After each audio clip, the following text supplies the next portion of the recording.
돈 관리가 언제까지 돼야 되느냐? 우리 인생이 끝날 때까지 돼야 되는. 결국 마라톤이라는 거고 100m 달리기가 아니에요. 한 번 단기적으로 너무 성공하면 그것은 핸디캡이 되거든요. 그 다음번에는 큰 틀에서 어떻게 이 레이스를 할 것이냐라고 하는 부분이에요. 네, 여러분 안녕하십니까? 머니 트레이너 김경필입니다. 자, 오늘은 좀 분위기를 바꿔서 우리 PD님이 좀 궁금한 최근에 어떤 여러 가지 이슈라든지 이런 것들이 있다고 하니까 그 질문을 가지고 답변을 하면서 이야기를 나눠보도록 하겠습니다.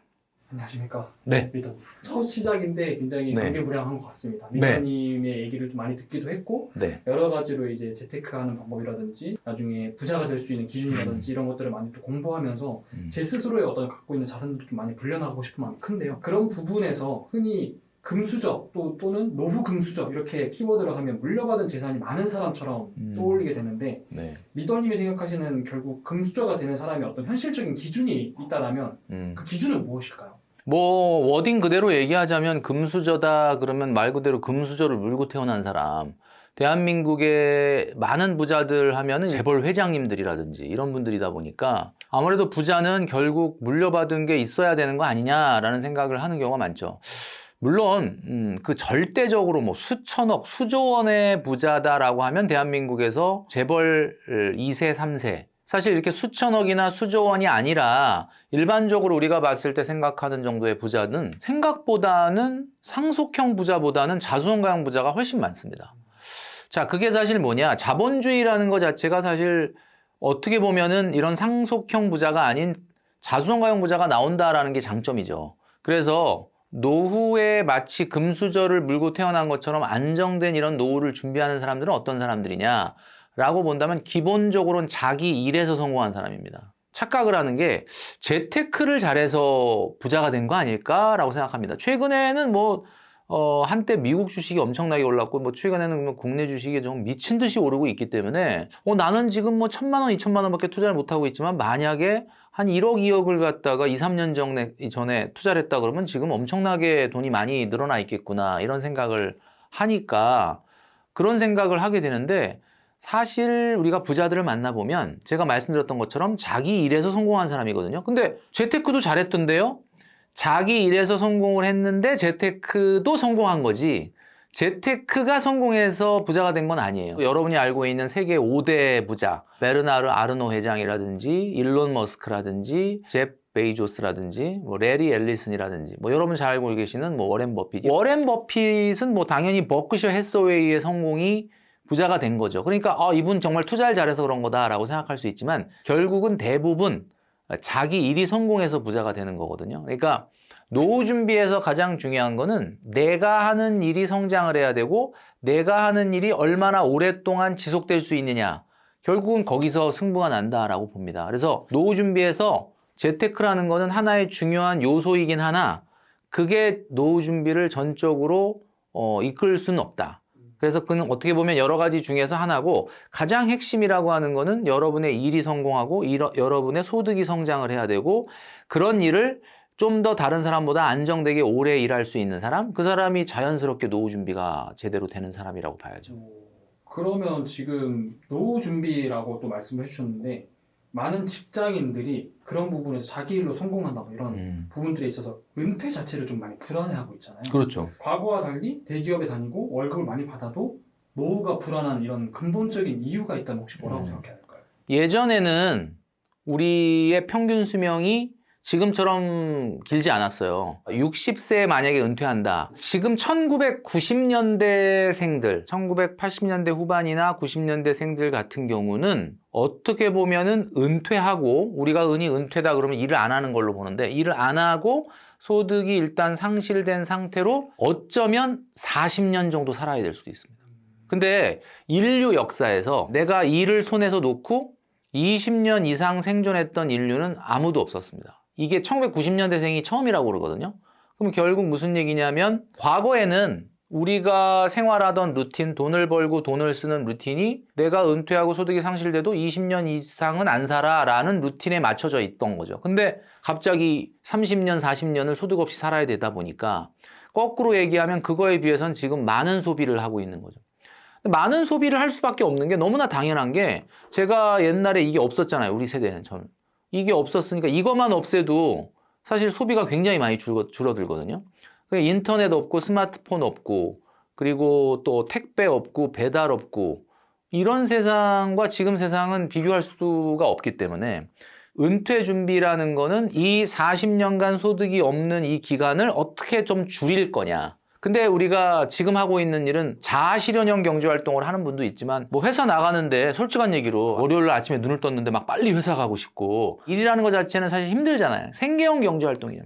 생계형 경제활동이라는 게 뭐예요? 내가 이 근로 소득이 없이는 생활이 안 돼.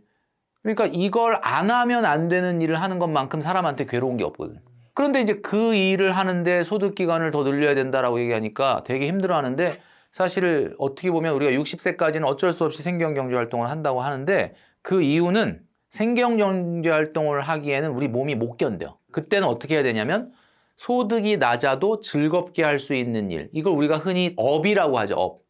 업. 그 업을 찾아낸 사람이 노후를 안정되게 성공하고 준비가 되는 사람일 수 있어요. 내가 직장 생활만 하다 보니까 직장 생활 끝나고 나서 내가 무슨 일을 해야 될지 모르겠다라고 하는데 이 세상에 가장 중독 중에 무서운 중독이 월급 중독이거든요. 새장 속에 갇혀 있는 새가 새장문을 열어줘도 날지를 못해. 새장이 주는 안정감도 있죠. 나가서 내가 직접 사냥을 하고 돌아다니면 어떤 위험이 도사릴지 이 자연에서 알 수가 없는데 새장 안에 있으면 굉장히 안정된 생활을 보장받는데 그 안정된 생활을 하는 중에 내가 그래도 언젠가 새장문이 열리고 혼자 날아갔을 때 날개의 힘을 키울 수 있는 능력을 준비해야 된다.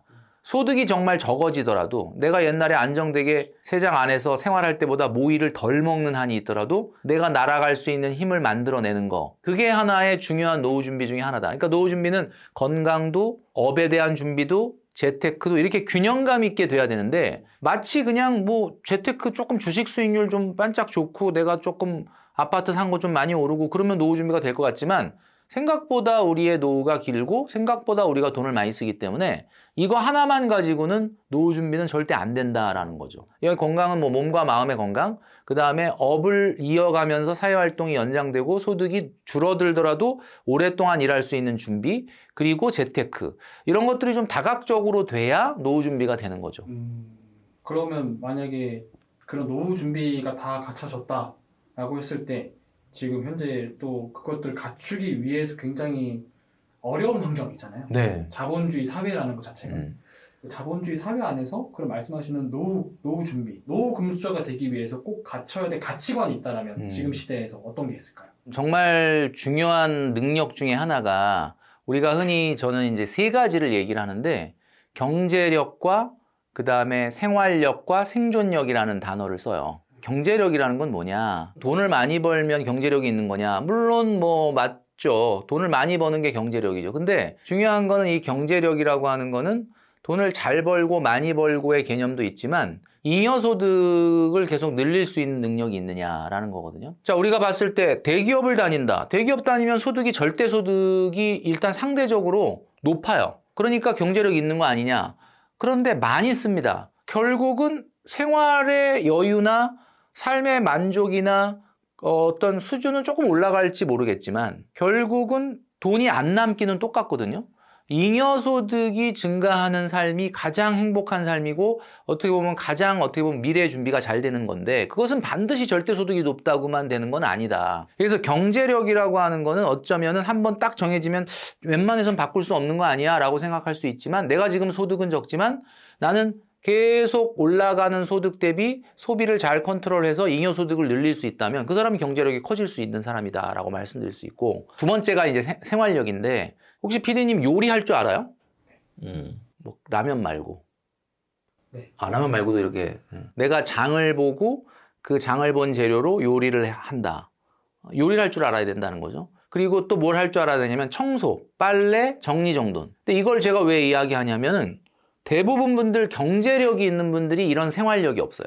왜냐하면 이제 경제력이 있는 분들 대부분 이제 결혼하신 경우에는 배우자분이 그런 걸 다 해주거든요. 근데 언젠가 우리가 혼자서도 이 네 가지를 할 수 있어야 돼요. 이런 사람이 돼야 된다. 이게 왜 중요하냐면 이런 것들을 내가 내 스스로가 하지 못하고 이거를 다 남에게 부탁을 하거나 하게 되면 이게 다 비용이에요. 노후에는 스스로 이런 것들을 잘 하는 사람이 노후가 어떻게 보면 안정될 수 있다. 그 다음에 또 하나는 제가 아까도 말씀드렸던 것처럼 은퇴 이후에 세컨잡이라든지 반퇴 소득이라고 하는 그런 소득들을 만들어내는 사람들은 어떤 사람들이냐? 생존력이 있는 사람들이에요. 생존력이라는 게 뭐냐면 이런 거예요. 본인의 본업 외에 다른 일로 돈을 벌어본 경험이 있느냐, 돈을 벌어볼 자세나 태도나 준비가 되어 있느냐. 뭐 내가 우리 친구가 택배 한번 도와달라고 해서 주말에 한번 해보니까 야 이거만 할만 하겠는데? 간간히 N잡으로 아니면 내가 본업으로라도 한번 나중에 퇴직하고 해보겠다든지 1억 모으기에 성공을 했는데 아 이거 갖고 괜히 전세금 올려줄 바에는 이사 가는 거 좀 참고 무인 점포를 반찬 가게 같은 거 하나 내가지고 한번 운영해보겠다 해가지고 했는데 직장 생활하고 와서 저녁에 가서 그 반찬 교체 좀 하고 해서 뭐 소득을 올린다든지 이게 사실은 일반적으로 경제력이 있는 사람한테는 안 보이거든요. 근데 이제 내가 기본적으로 본업에는 소득이 약해도 이런 것들을 또 잘 해내는 사람들이 있어요. 한마디로 얘기를 하면 경제력, 생활력, 생존력 이게 어떻게 보면 현대사회의 노후 준비에 있어서 굉장히 필요한 부분이다. 그리고 마지막으로 한 가지 네 번째로 얘기하자면 절제가 몸에 밴 사람들이 있어요. 이건 굉장히 오랜 동안 훈련이 필요한 건데 절제라는 건 이런 거죠. 안 쓰겠다라는 게 아니라 꼭 필요한 거를 먼저 쓰겠다. 그리고 불필요한 소비를 줄이겠다. 그래서 돈을 좀 가치 있게 쓰는 습관과 훈련을 얘기하는 거죠. 이런 것들이 몸에 밴 분들이 있습니다. 노후가 되면 어떤 사람도 돈이 여유가 있진 않을 거예요. 진짜 어마어마한 재력가가 아니고서는. 그렇다면 여러분들이 지금 돈을 벌고 있기 때문에 당연하게 하고 있던 것들 어쩌면 조금 노후에는 안 하든지 아니면 좀 덜 해야 되거든요. 근데 갑자기 한번 보십시오. 친구들하고 한 달에 한 2번 정도 골프 치러 간다. 근데 그 친구들이 가끔 전화 와서 스크린 골프 치자고 스크린 골프 또 치러 가죠. 스크린 골프 치러 가서 또 내기도 하죠. 밥도 사 먹고 술도 먹죠. 근데 이기고 싶어갖고 또 연습을 해야 되는 연습장 다니죠. 레슨 받죠. 근데 그 취미만 있는 게 아니잖아. 뭐 골프만 치나? 또 영화 볼 건 보고 볼 건 다 보죠. 이렇게 어떻게 보면은 내가 돈을 벌고 있다라는 이유로 현직에서의 어떤 좀 이런 문화 생활을 누리고 있다면 이 상태로 딱 은퇴가 되면 이분이 얼마나 노후 준비가 잘 돼 있느냐에 따라서 다르긴 하겠지만 당연히 돈이 쪼달릴 수밖에 없거든요. 그러니까 은퇴를 한 10년 정도 앞두셨다 그러면 그때부터는 여러분들이 하고 싶지 않더라도 내 문화 레저에 들어가는 돈을 좀 담백하게 기름기를 좀 뺄 수 있는 훈련이 필요하다. 돈을 쓴다고 무조건 내 문화생활이 행복하고 즐거운 건 아니거든요. 동네 주변을 산책하거나 조깅하거나 자전거를 타거나 도서관을 다니면서 책을 읽거나 아니면 이런 모임들을 나가서 건전한 어떤 이런 사회활동을 하면서도 얼마나 행복을 느끼는 분들이 많아요. 물론 어떤 게 더 좋고 나쁘다는 거의 문제가 아니라 이제 노후에 가까워지게 되면은 내가 길어진 노후를 대비하기 위해서 나의 문화 레저 비용에 들어가는 비용을 약간 다이어트하고 담백하게 조정할 필요가 있다. 갑자기 딱 은퇴하고 나서 친구들이 전화가 와서 야 골프 언제 치러 갈래? 그러는데 이렇게까지 소득이 없는데 어떡하지? 그러면 이제 단칼에 나 못 가 이렇게 얘기 안 하고 그냥 따라가는 거예요. 그냥 따라가다 보면은 마이너스가 나고 결국은 이것도 연착륙이 필요하다. 경제력, 잉여소득을 늘리는 능력, 두 번째 생활력. 누구의 도움 없이 나의 생활을 지킬 수 언젠간 우리가 혼자가 되잖아요. 아니면 우리 배우자가 혼자가 되든. 결국 노후라고 하는 건 길어진 노후의 가장 큰 리스크가 뭐냐면 바로 이런 거기 때문에 여러분들 아이들한테 요리 가르쳐야 됩니다. 빨래 개는 거, 청소기, 건조기 돌리는 거 이거 굉장히 중요한 공부거든요. 그래서 생활력이 중요한 거고 생존력. 내가 하고 있는 본업이 언젠간 끝나더라도 내 본업 외에 다른 방법으로 돈을 벌 수 있는 능력과 의지와 태도와 준비가 돼 있느냐. 거기에 절제할 수 있는 훈련이 되느냐. 이 네 가지가 되어 있다라고 하면 노후 준비는 크게 문제가 없다. 저는 이렇게 생각을 하는 거죠. 저는 이야기만 들었을 때는 되게 엄청 뭔가 가득 찬 느낌이 들고 이것만 지켰을 때는 진짜 나도 부자가 될 수 있을 것 같은 생각이 드는데 3050 직장인들이 어떻게 보면 노후 금수저로 가는 이 구조를 만들기 위해서는 이걸 또 갖추기가 굉장히 또 어렵잖아요. 또 시작이 또 반이라고 생각을 하고 그런 부분에서 당장 만약에 이번 달 월급을 만약에 받았다. 월급부터 받았을 때 바로 실천해야 될 뭔가 구체적인 한 가지 액션 플랜이 있다면 혹시 어떤 게 있을까요? 진짜 중요한 질문입니다. 사실 우리가 하는 돈 관리, 뭐 재테크, 돈을 모으고 불리고 싶지 않은 분들은 아무도 없겠죠. 돈 관리가 언제까지 돼야 되느냐? 우리 인생이 끝날 때까지 돼야 되는. 결국 마라톤이라는 거거든요. 100m 달리기가 아니에요. 최근에 뭐 주식이라든지 이런 데 투자해가지고 굉장히 단기간에 큰 성과를 이룬 분들은 굉장히 지금 기분이 좋게 돼 있죠. 그런데 중요한 거는 이 마라톤이라고 하는 기나긴 레이스에서 한 100m, 200m 남들보다 앞서갔다고 해서 뭐 기분이 너무 좋긴 하지만 그게 다는 아니다. 그러면 더 중요한 것이 뭐냐면 돈 관리에 있어서 어떻게 하면 잘 벌 것인지, 잘 모을 것인지, 잘 모을 것인지는 잘 쓸 것인지하고 연결되는 거고요. 그 다음에 어떻게 보면은 투자의 성공이라는 것은 한 번, 두 번의 성공이 아니라 정말 오랜 기간 동안 승률을 높이는, 지지 않는 투자, 좀 체계적인 투자, 이런 것들이 돼야 된다. 왜냐하면 한 번 단기적으로 너무 성공하면 그것은 핸디캡이 되거든요. 그 다음번에는 투자를 했는데 내가 원하는 대로 안 됐다고 해서 실망할 필요도 없고, 또 너무 지금 굉장히 좋은 성과가 났다고 해서 자만할 필요가 없는 거죠. 그래서 큰 틀에서 어떻게 이 레이스를 할 것이냐라고 하는 부분이에요. 월급이 딱 들어왔을 때 가장 중요한 거는 뭐 수익 저축을 할 건지 투자를 할 건지 이런 걸 떠나서 가장 중요한 건 내가 얼마를 소비하고 얼마를 소비하지 않을 것이냐. 우리 머니 트레이닝 세계관에서는 이거를 우리가 SR이라고 하는데 Savings Rate. 과연 지금 얼마를 쓸 거고 미래에 얼마를 쓸 거냐. 이 계획이 먼저 나와야 되거든요. 내가 만약에 지금의 나한테 70%를 쓰고 30%를 미래에 나한테 쓰겠다라고 결정했다면 그 30%가 왜 30%가 됐는지가 나와야 돼요. 그러니까 결국은 단기적인 어떤 준비나 계획도 중요하지만 장기적으로 지금의 나한테 내가 몇 퍼센트를 쓰고 미래의 나한테 몇 퍼센트를 쓸 건지에 대한 큰 틀에서의 계획을 세우는 거, 그게 먼저 돼야만 우리가 노후의 금수저로 갈 수 있다. 그리고 우리가 노후 준비라는 거는 사실은 우리의 머릿속에서 가장 뒷전에 있는 것 중에 하나예요. 왜냐하면 이 영상을 보시는 많은 분들 앞으로 3년, 5년 내에 돈 쓸 일 뭐가 있는지 한번 거론해봐라. 그러면 아마 금방 나올 겁니다. 자, 일단 결혼하셔야죠. 내 집 마련해야 되죠. 차도 좀 바꿔야 될 수도 있고 더 넓은 곳으로 이사 가고 싶은 욕구가 있죠. 자, 이런 것들이 있습니다. 그러니까 우리가 흔히 얘기할 때 뭐예요? 결혼자금, 주택마련자금, 자녀교육자금 이런 것들이 먼저 들어오거든요. 그리고 나서 노후는 맨 뒷전으로 갈 수밖에 없어. 그래서 솔직히 말씀드리면 20, 30대 분들이 아우 노후 준비가 걱정이야 라고 얘기하는 거는 하는 소리지, 진짜 고민은 거기에 있지 않아요. 진짜 고민은 결혼에 있고 차 바꾸는 데 있고 집을 사는 데 있어요. 그러니까 중요한 건 노후 준비는 어쩔 수 없이 많은 금액을 투자할 수 없다는 거죠. 그럼 많은 금액을 투자할 수 없다면 어떻게 해야 되느냐? 굉장히 오랫동안 지속적으로 해야 돼요. 그러면 굉장히 오랫동안 지속적으로 했을 때 성과가 나는 건 저축일까요? 투자일까요? 투자입니다. 중요한 거는 1년 있다 올려줄 전세자금, 한 2년 있다가 집 살 자금, 이런 거를 투자를 한다? 근데 그렇게 투자를 하면은 만약에 그때를 너무 잘 만났다, 마침 너무 불장을 만나서 그 단기간에 엄청 수익을 얻을 수도 있지만 어떻게 보면 잃을 수가 있어요. 시장이 항상 이렇진 않거든요. 그러니까 어떻게 말하자면은 노후 준비라고 하는 거는 너무나 확실한 게 멀리 있단 말이에요. 그리고 나는 많은 돈을 쓸 용의가 없어요. 용의가 없는 게 아니라 많은 돈을 쓸 수가 없어요, 노후 자금에. 그렇다면은 너무나 명확해지는 게 우리가 투자라고 하는 세계가 굉장히 어려운 이유는, 제가 그런 말 많이 하지 않습니까? 성공한 사람은 이 세상에 딱 두 가지 일이 있다고 하는데 긴급한 일이 있고 중요한 일이 있습니다. 긴급한 일은 뭐야? 지금 안 하면 안 될 것 같은 일인 거예요. 중요한 일은 뭐야? 안 긴급한 일이에요. 항상 중요한 일은 안 긴급해요. 옛날에 우리 학생 때 보면은 학생들한테 가장 중요한 게 공부잖아요. 근데 공부는 긴급하질 않잖아요. 뭐 오늘 꼭 해야 돼요? 내일부터 하면 안 돼? 뭐 다음 달부터 열심히 하면 안 돼? 그러니까 중요한 건 뭐냐? 노후 준비가 바로 중요한 거예요. 안 긴급하죠. 굉장히 작은 거라도 남들보다 빨리 일찍 시작해서 그 방향을 설정해서 간다.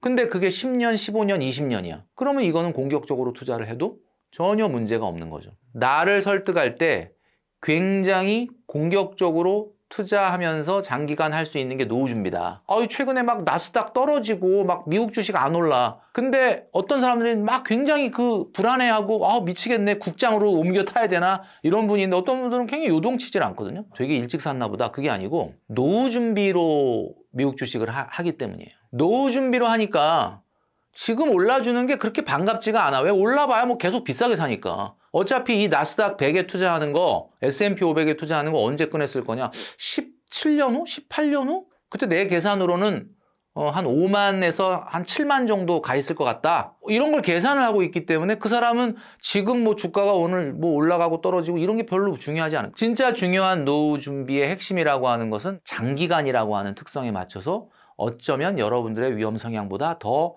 공격적으로 투자해도 큰 탈이 안 날 수 있다는 거죠. 그러나 반대로 여러분들이 생각하는 것처럼 지금 장이 좋으니까 마치 모든 게 다 잘 풀릴 것 같아갖고 나 내년에 결혼하는데 결혼 자금을 몽땅 다 주식에 넣어놨다. 그런 거는 안 되는 거거든요. 근데 이제 이건 걸 반대로 하시는 분들이 있어. 노후 준비는 금리형으로 하고 내년도에 결혼할 자금 갖고는 주식하고. 그럼 어떻게 되겠습니까? 당연히 좋은 장을 만나서 지금이야 해피할지 모르지만 잘못된 스텝이 한번 꼬여버리면 이게 걷잡을 수 없는 상황이 된다. 그러니까 돈이라는 거는 다 이름표가 있어야 되고 때가 있는 거고 속성이 있는 거예요. 그래서 돈이 다 똑같은 돈이 아닙니다. 주식시장에 들어온 돈 중에 돈을 버는 돈은 따로 있어요. 급한 돈, 돈을 못 법니다. 이렇게 불장해도 많이 못 먹어. 왜? 급한 돈이니까. 근데 여유자금이라는 건 뭐예요? 지금 굉장히 시장이 좋지만 사실 돈 버는 거는 부자들이에요. 왜? 부자들은 여유자금으로 하거든요. 근데 일반적인 사람은 여유자금이라고는 하나, 이게 없어지면 큰일 나는데 라는 돈으로 하잖아요. 누가 더 잘 버틸 것 같습니까? 지금은 장이 좋으니까 누구든 다 잘 버티죠. 시장이 흔들릴 때 누가 그 흔들리는 장에서 안 떨어져 나가느냐? 여유자금. 부자는요, 투자해놓고 까먹어요. 나 거기다 돈 넣어놨는지 몰랐네? 이런단 말이에요. 그렇기 때문에 결국은 돈이라고 하는 건 속성이 있고 다 때가 있다. 그래서 그거에 맞춰서 해야 되는데 그런 걸 누가 안 가르쳐 주잖아. 그리고 이걸 좀 한번 딱 이렇게 좀 정리를 해놓고 딱 이렇게 좀 훈련을 받아 놓으면은 내가 평생 써먹을 수 있는 게 되는데 노후 준비라고 하는 큰 틀에서 봤을 때 돈 관리에 대한 기초 기본을 좀 먼저 다지는 것이 더 중요하지 않겠느냐 이런 생각을 하는 거죠. 노후 준비의 금수저의 조건을 오늘 여러 가지로 이야기를 해봤는데 사실 노후 금수저라고 하면 여러분이 근로소득을 발생하지 않더라도 자본소득만으로 여러분들의 생활비 이상을 충분히 충당할 수 있는 사람, 그게 바로 노후 금수저다 이렇게 말씀드릴 수 있습니다. 뭐 수십억 수백억이 있는 사람이 노후 금수저가 아니라 여러분이 행복한 노후를 보내면서 쓰고 있는 생활비를 여러분의 근로소득이 없이도 조달할 수 있는 상태, 그 상태가 된다라고 하는 것을 우리가 노후 준비의 제1의 목표로 삼고 지금부터 준비해 나가셔야 된다라고 말씀드리고 싶습니다. 오늘은 노후 금수저에 대한 조건 그리고 어떤 것들이 중요한지에 대한 이야기를 나눠봤는데요. 여러분들이 이 이야기를 통해서 내가 깨달은 바가 있다면 여러분들의 노후 준비의 방향을 잡는데 도움이 되셨으면 좋겠습니다.